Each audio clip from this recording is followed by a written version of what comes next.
Okay, another great way to use the proportional dividers, what we're talking about today, is to actually help you get your reference from photos onto the canvas.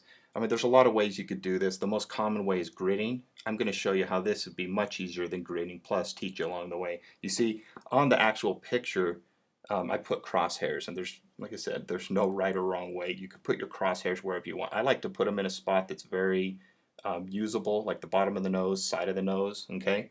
In this case, that's what I did.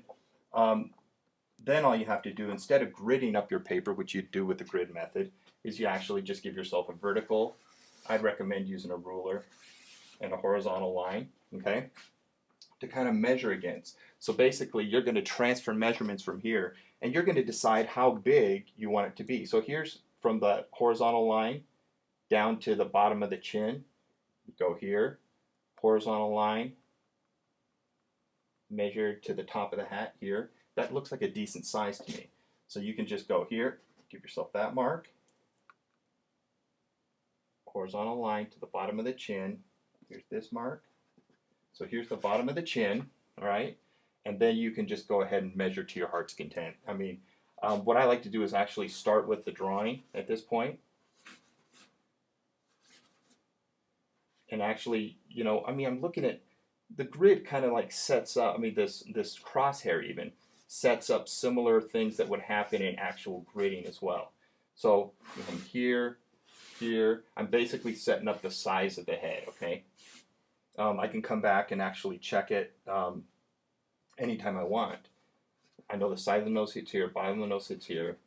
This comes over here, top of the brow probably hits somewhere around here. Okay. Now, the best thing about this is I'm drawing. And with gridding, what you're doing is copying what's in squares. So this is actually allowing me to teach myself some things, right? So this shadow comes right up to the edge here, comes out here. So let's just kind of color in some shades here. Just give you an idea. Of course, when I'm actually drawing on my own too, I'm not drawing this dark at this stage. But let's go back and let's actually, so here's my estimation of what's happening here in this picture. And let's see where I'm at, okay? I know that the bottom of the chin's here, so that's kind of a clue. Now I'm going to take this, and I'm actually, since I've already got it in the right spot, I'm just going to go, okay, from that horizontal, that vertical line over to the edge of the cheek, right there. There it is, and it needs to come in just a little bit. So right there, okay? And then to the other cheek, about here, and that one looks okay.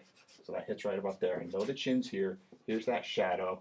I can check the bottom of the shadow. Let's check this, because this is important. The brow, or the, what do you call it, eyebrows. Ooh, I'm a little high there, so that needs to come down just a little bit. See? And then you can just basically plot things in as far as you want to go. You can measure as much as you want. I recommend measuring less.